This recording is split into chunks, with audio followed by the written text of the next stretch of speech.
가족이 생긴다는 건 보통 결혼을 해서 배우자가 생기고 자식을 낳고 또 그 손주를 보는 일이잖아요. 그런데 제겐 억만금을 주고도 얻을 수 없는 아주 특별한 가족이 생겼습니다. 그리고 최근 그 가족에게 너무 감사한 일이 생겨 많은 사람들에게 자랑을 해보고자 이렇게 사연을 보내게 되었습니다. 저는 경상도 소도시의 아주 가난한 친정에서 나고 자랐어요. 그래도 아버지와 엄마께선 적은 벌이지만 누구보다 성실히 일하며 가족을 부양하셨고, 저와 오빠는 항상 바쁘셨던 부모님 대신 제가 중학교 때 돌아가신 할머니의 손에서 거의 키워졌죠.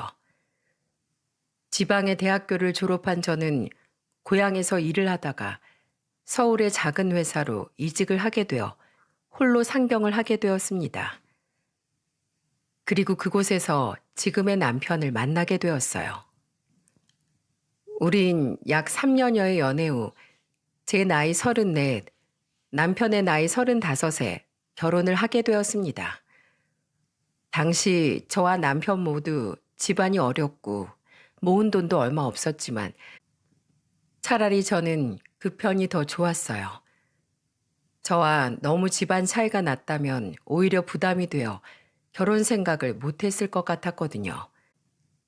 전라도에 거주하고 계셨던 저희 시댁은 제 친정과 마찬가지로 무척이나 가난했지만 시모께선 굉장히 좋은 분이셨어요.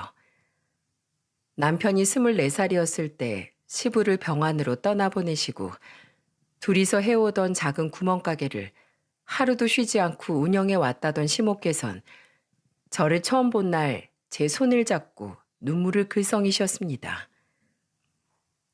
미안하다 아가. 남의 집 귀한 딸을 데려오는데 내가 너무 해줄 것이 없구나. 아니에요 어머님. 저희 집도 사정이 어려운 건 마찬가지인걸요. 그리고 없이 시작해서 하나하나 살림을 늘려가는 것도 인생의 행복 중 하나라고 하잖아요. 시모는 고맙다며 제 손을 연신 어루만져 주셨습니다. 그러더니 화장대 서랍장에서 무언가를 주섬주섬 꺼내시더군요. 시모가 제게 건네준 건 바로 금으로 된 커플링이었어요. 내가 가진 돈 전부 털어서 산 게 고작 이거구나.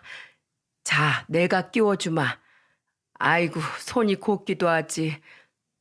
이것밖에 못해줘서 정말 미안하다. 미안해. 그래도 내가 너희에게 보탬을 주지 못해도 짐은 되지 않도록 노력하마. 그러니 네 말대로 너희끼리 차곡차곡 모아서 잘 살렴. 시모가 계속 눈물을 지으시자 저는 분위기를 바꿔보려 시모에게 이렇게 말했습니다. 어머님, 옛날에 며느리들이 시집 오면 시어머니가 가락지 같은 걸 물려줬다고 그러더라고요. 그러니까 이 반지는 제가 나중에 며느리 얻으면 대대손손 물려줄게요. 정말 감사해요, 어머님. 아주 소중하게 여길게요. 음에 착한 거 고맙다. 고마워. 참 좋은 분이시죠? 시모와 함께 살며 회사를 다니던 시누이 또한 저를 깍듯하게 윗사람으로 대해주었고 저는 그렇게 아주 선한 새 가족들을 얻게 되었습니다. 이후 남편과 저는 서울 변두리에 신혼집을 구하기 시작했어요. 결혼 전 저희는 원래 각각 반지하 원룸과 고시원에 살고 있었는데 막상 제대로 된 집을 구하려니 서울 집값이 정말 만만치 않더군요. 아파트는 고사하고 빌라 월세조차 저희가 들어가 살기엔 가격이 빠듯했어요.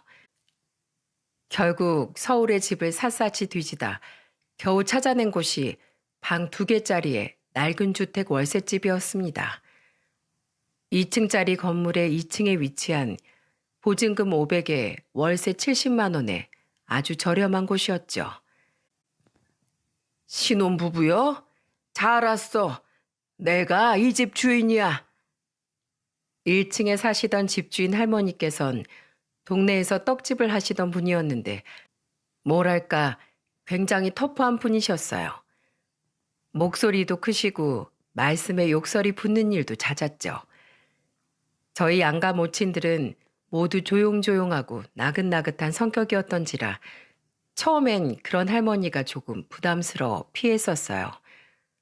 그렇게 살던 와중 할머니에 대한 인식이 바뀌었던 일화가 하나 있었습니다. 때는 마스크 시국이 터진 지 1년이 채 되지 않았던 때였어요. 당시 세금을 제하면 180만 원 남짓밖에 되지 않았던 월급 탓에 남편은 회사를 그만두고 택배 기사 일을 하고 있었습니다. 저는 여전히 회사를 다니고 있었고요. 문제는 그 회사였습니다. 워낙에 작은 회사였던지라 시국이 몰고 온 경제난을 정통으로 맞게 된 거죠. 저는 2달간 월급을 받지 못했고 결국은 회사에서 잘리고 말았습니다. 그래서 1달가량 월세조차 내지 못하게 되었어요. 당장 취업할 곳도 마땅치 않고 앞으로 어떻게 해야 하나 엄청나게 걱정을 하던 차에 집주인 할머니가 문자를 한 통 제게 주셨습니다. 세대, 다음 달부터 월세는 50만 원이야. 이번 달치 월세는 됐어. 대신 다음 달부터는 월세 꼬박꼬박 내야 해. 알았지? 어찌나 스트레스를 많이 받고 있었던 건지 할머니의 그 문자를 보자마자 눈물이 왈칵 쏟아지더군요. 당시 저희에게 20만 원은 무척이나 큰 돈이었거든요. 너무 감사해서 이대로 그냥 지나갈 수가 없겠더라고요. 저는 고민 끝에 작은 털장갑 하나를 사들고 할머니의 가게로 향했습니다. 당시엔 아주 추운 겨울이었는데 할머니는 항상 앞마당에 눈을 쓸곤 하셨거든요. 장갑도 끼지 않아 손등이 아주 벌개진 채로 말이죠. 그런 할머니의 손을 볼 때마다 항상 굉장히 시리시겠다 하고 생각했었거든요. 새댁이 여기 무슨 일이야? 저는 장갑이 든 상자를 조심스럽게 내밀며 할머니께 머리 숙여 인사를 했어요. 할머니, 감사합니다. 요즘 시국이 시국인지라 전 회사에서 잘리기까지 해서 사정이 정말 좋지 않았거든요. 저희 진짜 열심히 살겠습니다. 이 은혜 정말 잊지 않을게요. 뭘 이런 걸 다 사왔어? 육실을? 아, 이거 미안해서 친절을 베풀 수가 있겠어? 그냥 잘 살아만 주면 돼. 나도 세대까지 그런 시절이 있었어. 어떻게든 살아보려고 아등바등 진짜 아유 그때만 떠올리면 난 자다가도 벌떡 일어난다니까. 그래도 지금은 돈이야 좀 가지고 있지만서도 사실 그때가 그립네. 그때는 청춘이었지 않은가. 유일하게 돈 주고도 못 사는 게 청춘이야.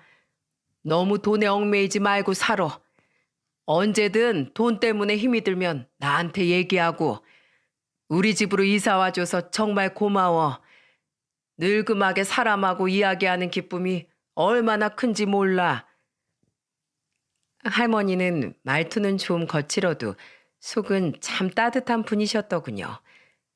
저는 이후 취업이 잘 되지 않아 편의점 아르바이트를 시작했고 저 때 일을 계기로 할머니에 대한 마음의 벽을 허물게 되어 할머니와 잦은 교류를 하며 지내게 되었습니다. 초반엔 할머니께 초대를 받아 남편과 함께 할머니의 집에서 저녁 식사를 했었어요. 그런데 남편은 조금 부담스러운 기색을 내비치더군요. 마음은 감사하지만 어르신의 호의를 매번 받기만 하자니 좀 부담스럽네. 죄송하기도 하고 우리가 지금 딱히 돌려드릴 것도 없는데 말이야. 그런 남편의 마음을 할머니도 눈치채셨는지 이후 할머니는 주로 대문을 지나 2층으로 올라가는 저를 불러 세우거나 집에 있는 제게 종종 전화를 걸곤 하셨어요. 세대, 같이 저녁 식사하긴 남편이 부담스러워하는 것 같으니까 이것 좀 가져가서 먹어. 반찬 이것저것 좀 해놨어. 늙은이 혼자서는 다 먹기도 전에 쉬어버릴 것 같아서 그래. 세대, 비가 오는데 파전은 해 먹었는가? 안 먹었어? 에이, 젊은 사람들이 왜 이렇게 낭만이 없어? 그럴 줄 알고 내가 넉넉하게 좀 붙여놨어. 가져가. 세대, 저녁 먹었어? 아, 왜 젊은 사람들이 밥을 제때 안 먹어? 이거 제육볶음이야. 가져가서 먹어. 주로 용건은 반찬을 해놨으니 가져가라는 거였어요. 저는 너무 죄송해 매번 난색을 표했죠. 저는 돈이 없어서 뭔가 드릴 것이 없는데 자꾸 주기만 하시니까 말이에요. 할머니, 왜 자꾸 이런 걸 싸주세요? 힘드시게. 제가 해다 드려도 모자랄 마당해요. 허이구, 그런 소리 말어. 음식은 젊은 사람보다 이 노인네 손맛이 더 좋은 거야. 친정이랑 시댁도 죄다 멀리 지방에 사신다며 노인네들이 자식들 이 험난한 서울에 떨궈두고 얼마나 걱정이 많으시겠어. 내가 부모 같은 마음으로 챙겨주는 거니까 이 늙은이 민망하게 하기 싫으면 잔말 말고 받아. 요새 말로 츤데레라고 하죠. 그런 할머니의 마음이 너무 고마워 저는 말과 행동으로나마 할머니한테 보답하려 노력했죠. 그리고 무뚝뚝한 남편도 언제부턴가 그런 할머니에게 마음을 연 것 같았어요. 당신 오늘은 좀 늦게 들어왔네? 손에 그건 뭐야? 웬 냄비? 주인집 할머니 댁에 전구가 3개나 나갔다고 하길래 사다가 좀 바꿔드리고 왔어. 뭐? 당신이? 아니 웬일이야? 노인네가 어디다 그런 거 말도 못하고 혼자서 얼마나 끙끙 앓았겠어. 혼자서 할 수 있다고 하시는데 같은 집에 젊은 남자가 사는데 뭐하러 할머니한테 그런 일을 시켜? 내가 하면 되지. 아이고 그랬어요? 내 남편 장하다. 착해. 이거나 받아. 됐다고 하는데도 할머니가 고맙다면서 귀엽고 싸주시더라. 잡채랑 미역국이래. 어? 누구 생일이었나? 남편이 가져온 냄비엔 김이 모락모락 나는 미역국이 한가득 담겨 있었어요. 함께 가져온 반찬통에 담긴 잡채도 만든 지 얼마 되지 않아 보였고요. 남편과 저녁을 다 먹은 뒤 저는 냄비와 반찬통을 씻어 집에 있는 귤 한 봉지를 가지고 할머니 집으로 내려갔습니다. 할머니, 저예요. 응? 아니, 이 시간에 웬일이야? 아까 남편 통해서 주신 미역국이랑 잡채 잘 먹었어요. 이거 귤 좀 드세요. 아이고, 고마워라. 잠깐 들어와. 할머니께선 그런 저를 집 안으로 부르시더군요. 저는 별 생각 없이 들어가 빈통을 주방에 내려놓으며 물었죠. 근데 할머니, 오늘 누구 생일이었어요? 음식이 딱 생일상 음식이길래요. 자제분 생일이셨나? 그러고 보니 할머니 자제분이 방문하는 걸 한 번도 제가 본 적이 없네요.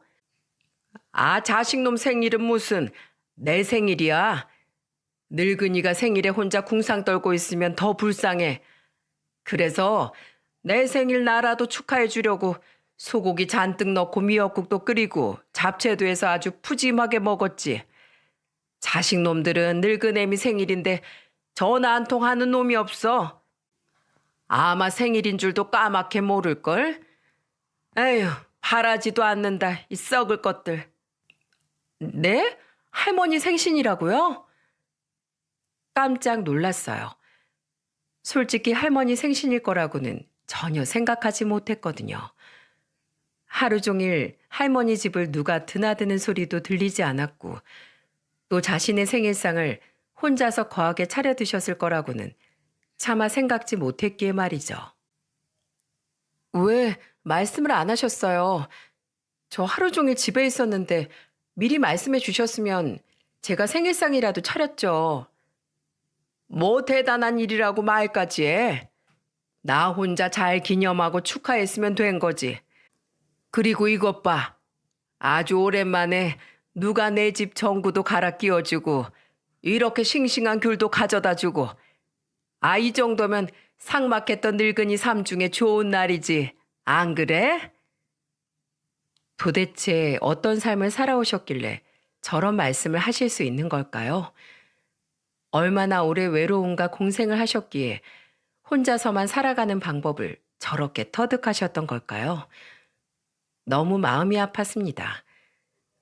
그래서 전 집으로 돌아가겠다고 말하곤 서둘러 밖으로 나가 작은 생크림 케이크를 하나 사왔어요. 그리고 남편에게 방금 있었던 일을 말하며 함께 다시 할머니의 집으로 내려갔죠. 할머니, 잠깐 문 좀 열어주세요. 엥? 아니, 왜 또 왔어?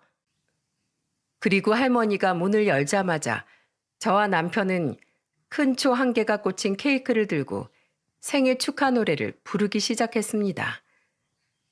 그때 남편의 잔뜩 어설픈 노래가 얼마나 웃겼는지 몰라요.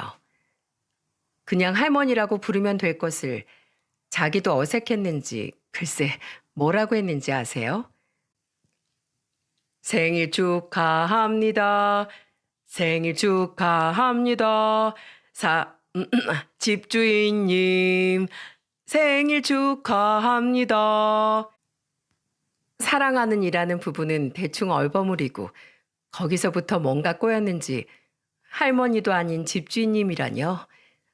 제가 너무 웃겨서 박장대소를 하는데 할머니가 갑자기 흐느끼시는 게 아니겠어요?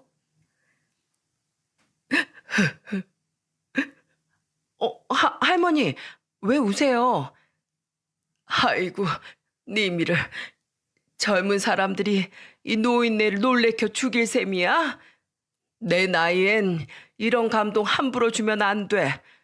심장마비 걸린다고.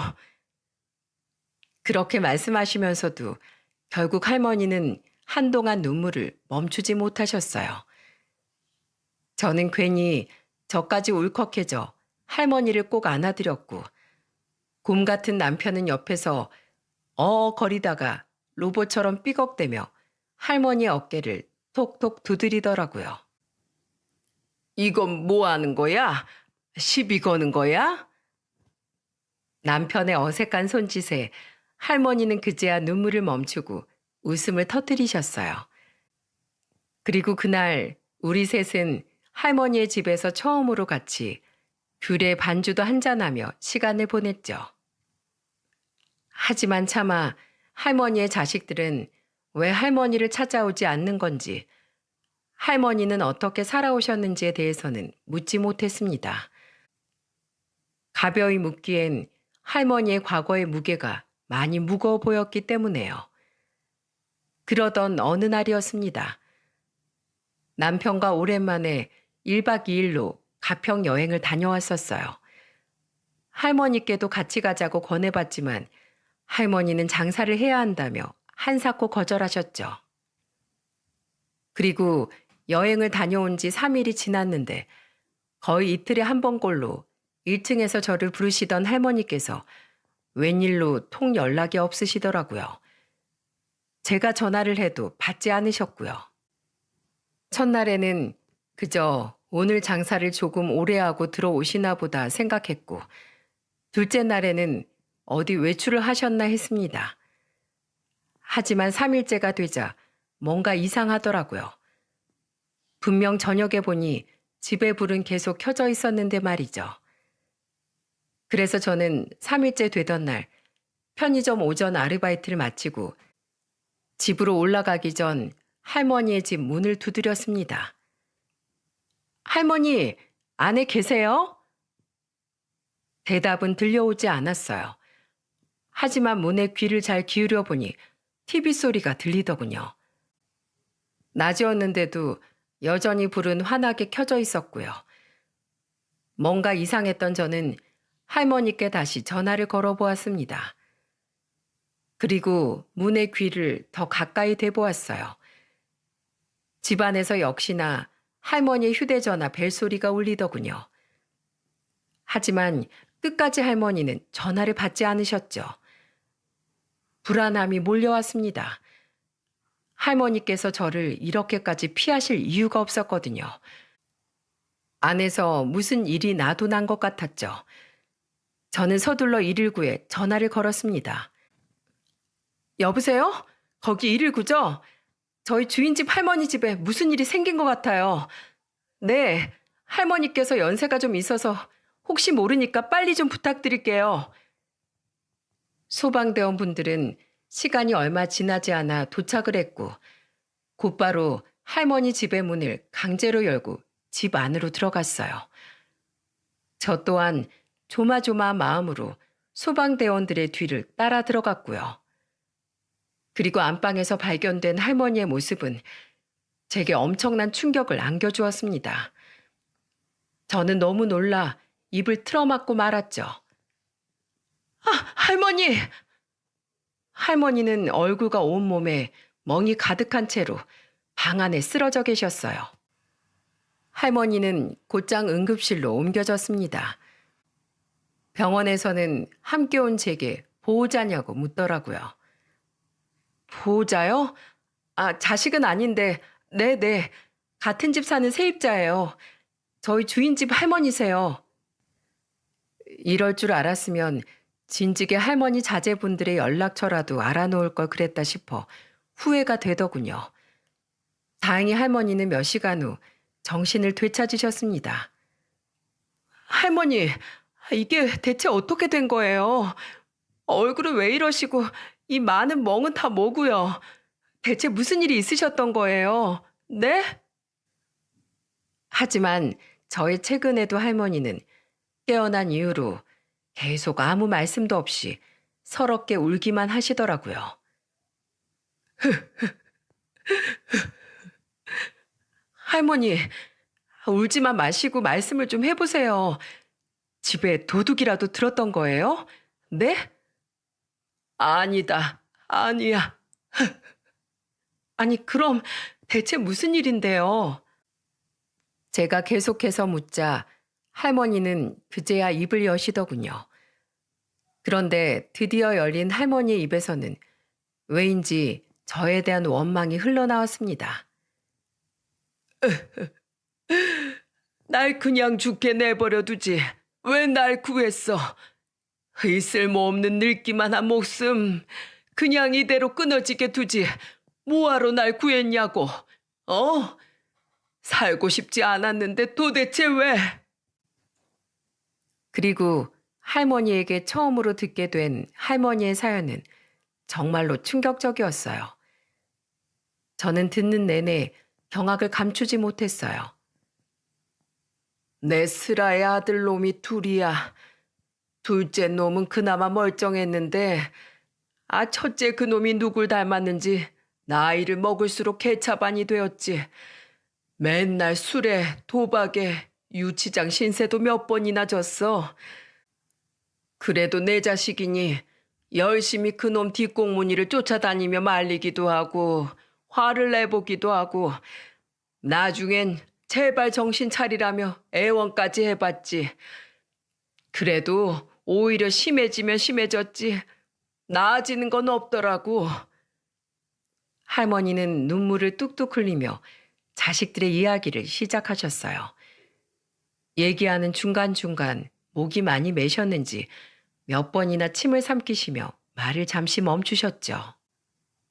그러다 10년 전 우리 영감이 나만 놔두고 세상을 떠나버렸어. 제 아빠가 죽자마자 작은 아들놈은 미국으로 이민을 가버렸네. 실컷 힘들여서 공부시켜 놨더니 지 마누라를 따라서 날 놔두고 가버린 거야. 그리고선 10년 동안 딱 2번 한국에 왔어. 제 아빠 길조차 챙기지 않고 말이야. 결국 이곳엔 나랑 망나니 같은 큰아들놈만 남고 만 거지. 그리고 할머니를 이렇게 만든 건 바로 도박에 빠져 살던 큰아들이라고 했습니다. 하필 저와 남편이 여행을 가느라 집을 비웠던 그날 술에 취한 할머니의 큰아들이 집으로 찾아와 돈을 내놓으라며 행패를 부렸던 거였어요. 그럼 그동안 계속 큰아드님이 할머니한테 찾아와 돈을 가져가셨던 거예요? 그런데 왜 저는 한 번도 그런 소란을 못 들었죠? 아들은 주로 내 가게로 찾아왔어. 이 집에 오면 그날은 쪽박을 찬다나 뭐라나. 남편이 이 집에서 죽었거든. 사람 죽은 집에 오면 올 재수도 도망간다고 말이야. 그런데 이제 옆에 남은 가족이 그놈밖에 없다 보니 나는 돈이라도 달라고 찾아오는 그 썩을 놈이 좋았다. 남편이 나한테 남긴 재산이 꽤 있는 걸 그놈도 알고 있었거든. 누군가 내게 찾아오면 아직 내가 산송장이 아니고 살아있구나 싶었지. 그래서 내가 그놈한테 갖은 욕을 퍼부으면서도 줬어. 돈 말이야. 그런데 얼마 전엔 그놈이 글쎄 사람을 때렸더라고. 돈을 잃고 제 분을 못 이겨서 그랬다는데 그제야 내가 얼마나 어리석었는지 깨달았지. 내가 내 외로움 때문에 아들놈을 더 망치고 있었던 거야.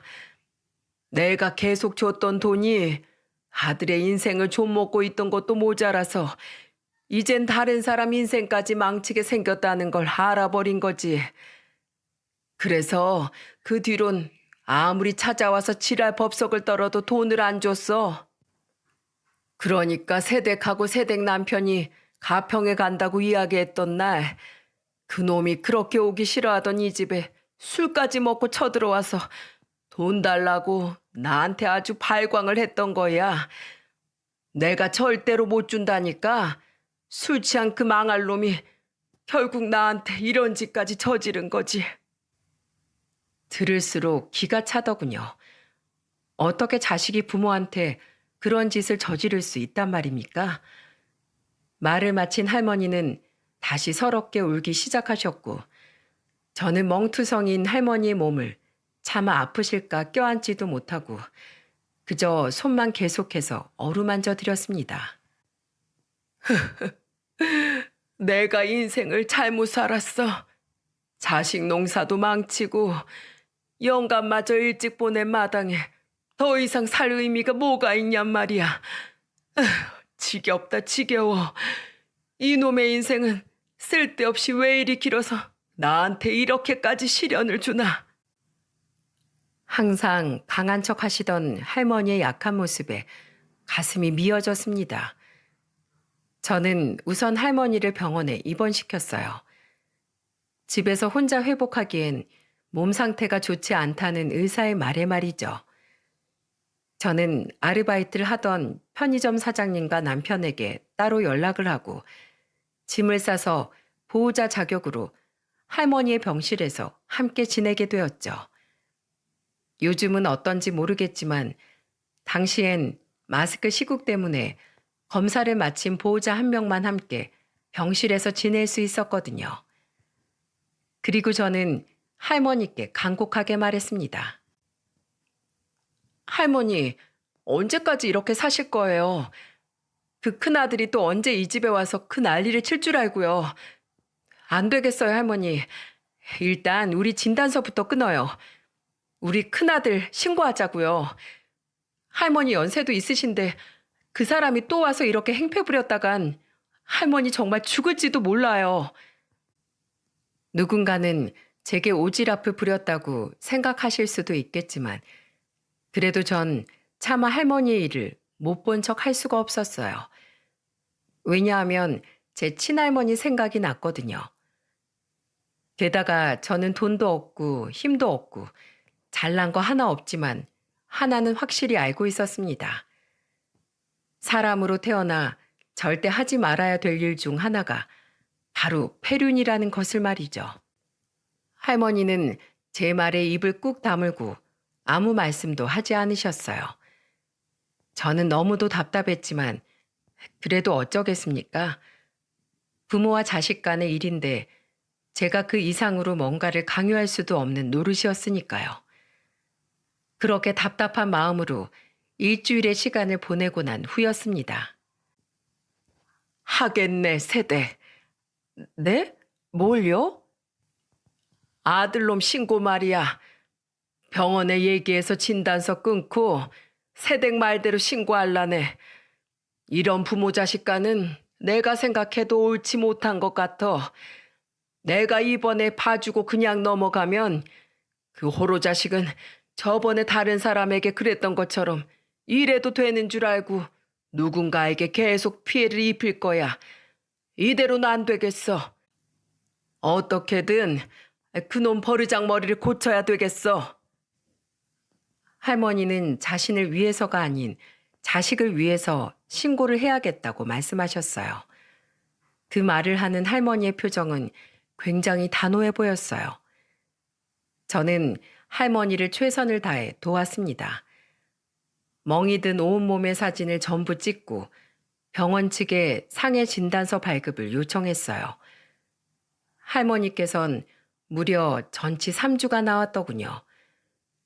할머니는 퇴원 후 저는 할머니를 모시고 경찰서에 가서 고소를 했습니다. 그리고 할머니 아들은 존속 상해죄와 바로 전 다른 사람에게도 고소를 당해 합의금을 물어줬던 사건까지 연좌되어 상습범이라고 판단돼 징역 1년형을 선고받았죠. 그리고 할머니의 아들은 할머니가 신고를 한 후 출소를 해서도 한동안 할머니의 주위엔 얼씬도 하지 않더군요. 혹여 할머니에게 보복이라도 하러 올까 긴장하며 주위를 살폈던 저와 남편은 몇 달이 지난 뒤에야 한결 안심을 했고요. 한편 아들이 신고한 후 할머니는 이전보다 더 저희 부부에게 의지를 하셨습니다. 저와 남편 또한 할머니를 많이 챙겨드리려 노력했고요. 이전에는 할머니께서 주로 저희 부부에게 반찬을 해주셨더라면 아들이 신고한 이후엔 저희가 할머니께 밥도 반찬도 해다 드리고 저희 집으로 종종 저녁 식사 초대도 하면서 말이죠. 아이러니하게도 마스크 시국으로 인해 사회적 거리두기가 일상화되다 보니 택배 물량이 굉장히 늘어 남편의 벌이가 늘었거든요. 그래서 할머니께 받기만 하던 이전보다 한결 여유롭게 할머니께 받은 만큼 돌려드릴 수 있었던 거죠. 할머니, 제가 나물이랑 계란말이 좀 만들어 왔어요.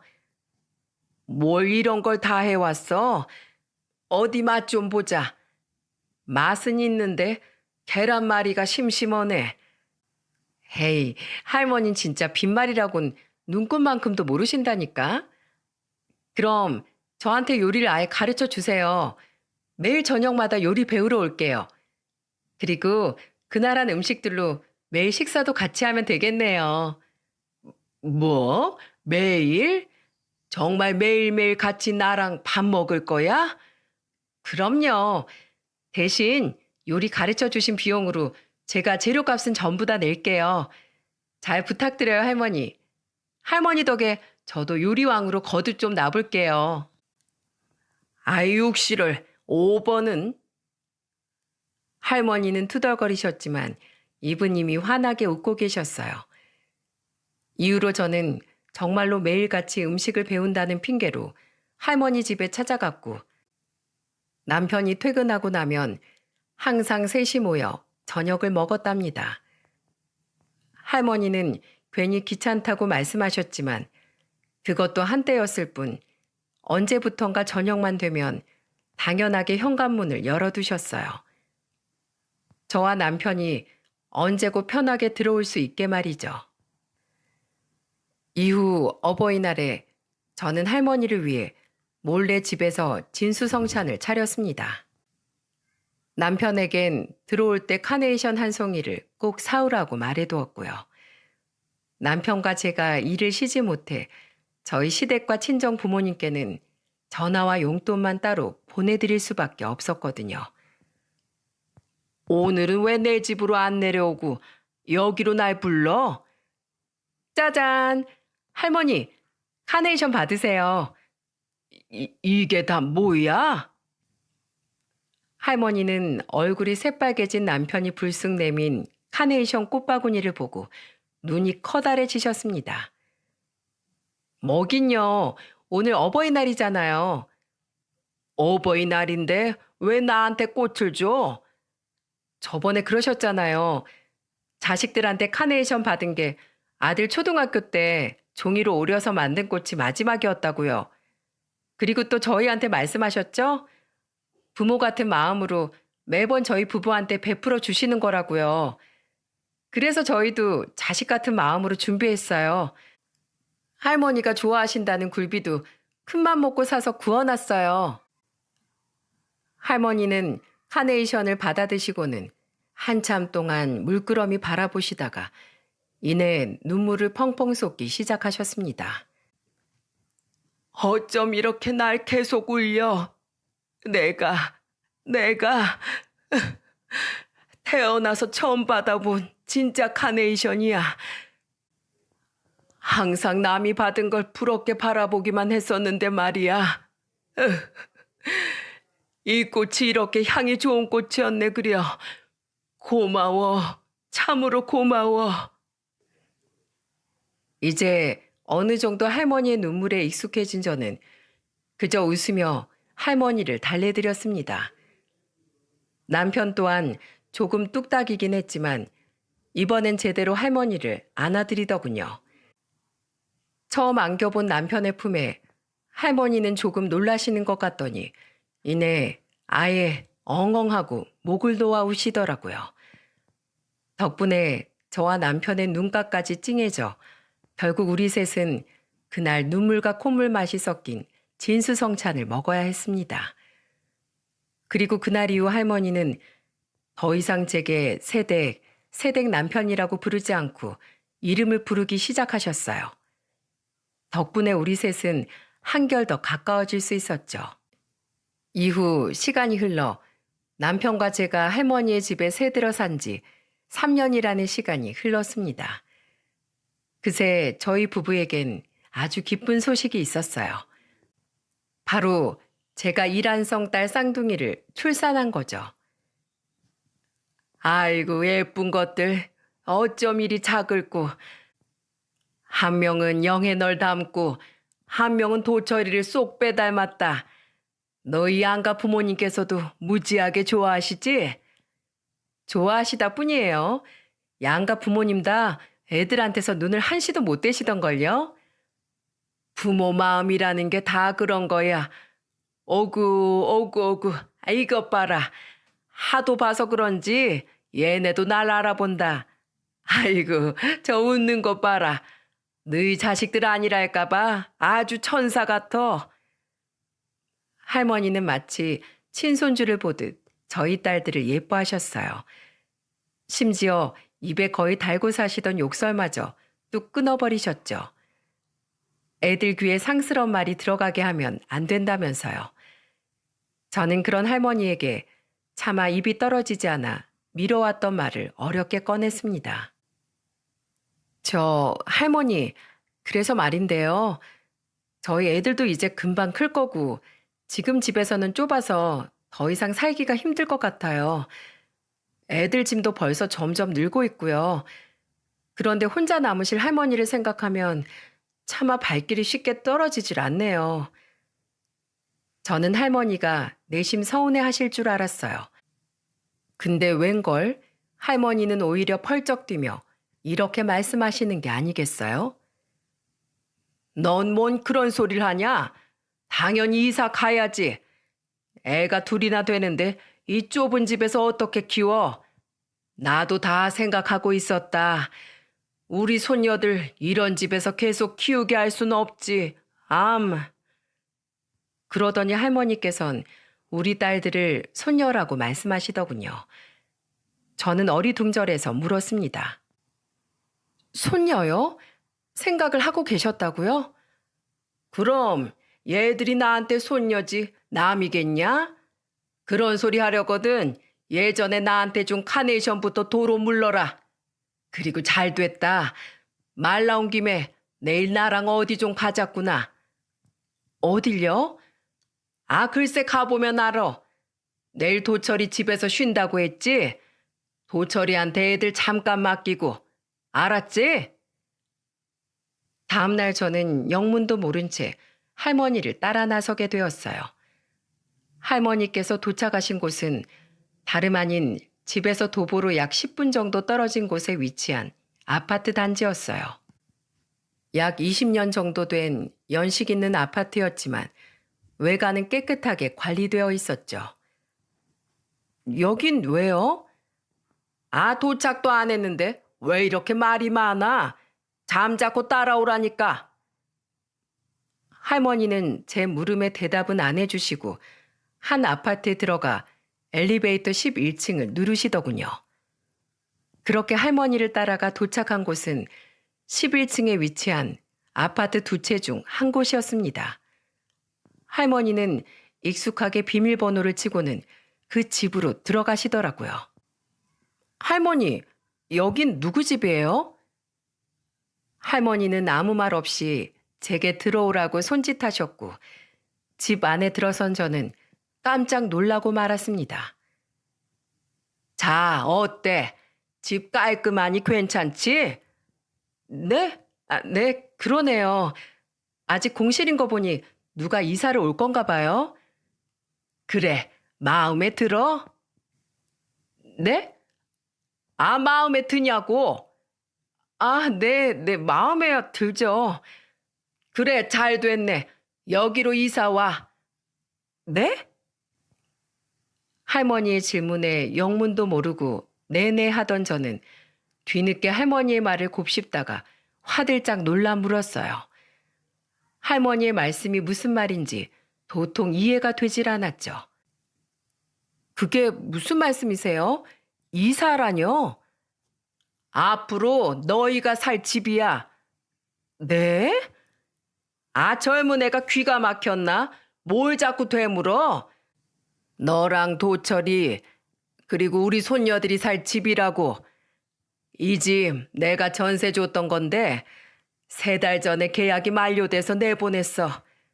보다시피 도배랑 장판도 새로 쫙 다 해놨고 애들이 조금 더 넓은 데서 놀 수 있게 거실 베란다까지 다 텄어.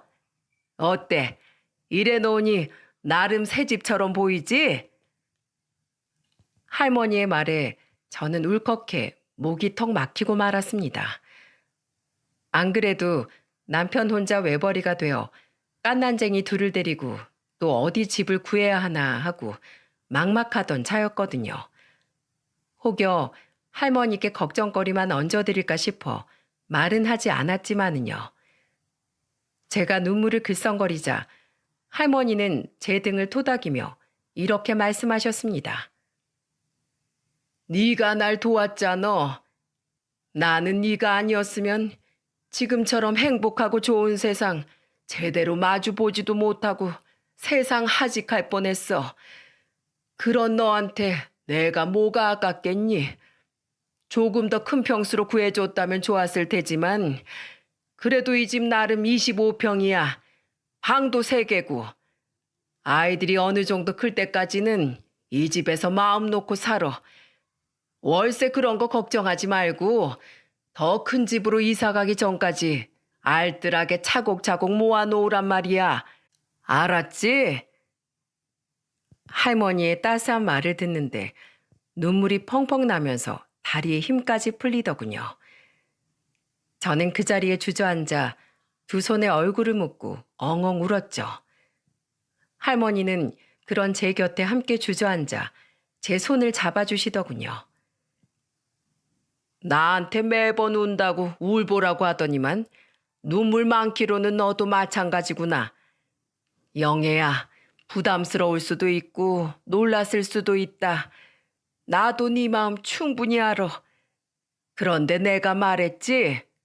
돈으로 못 사는 것 중 하나가 청춘이라고. 그리고 그만큼 귀한 게 또 한 가지 있어. 그게 뭔 줄 아니? 그게 뭔데요? 그건 바로 사람의 마음이야. 너는 그 귀하고 소중한 걸 내게 준 거다. 그래서 나도 이렇게나마 내 마음을 전하고 싶어. 할머니, 도대체 이 감사함을 다 어떻게 갚아야 할지. 제 말에 할머니는 어깨를 으쓱이며 이런 말씀을 하셨습니다. 그런데 분위기를 전환하고자 하신 할머니의 말은 결국 저를 더 울리고 말았죠. 뭘 감사해? 나 아주 이기적인 사람이야. 이 집 빌려주는 대신 조건이 있어. 조건이요? 뭔데요? 나 죽을 때까지 지금처럼 나와 사이좋게 지내다오. 그게 내 조건이야. 쉽지?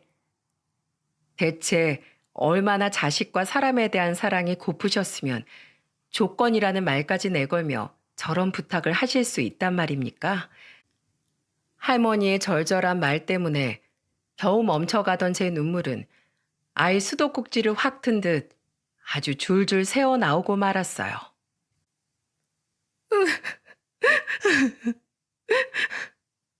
아이구야, 그만 울어.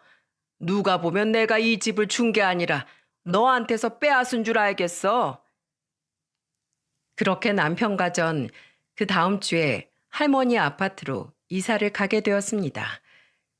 감사하게도 이삿날 딸들은 할머니께서 보살펴 주셨죠.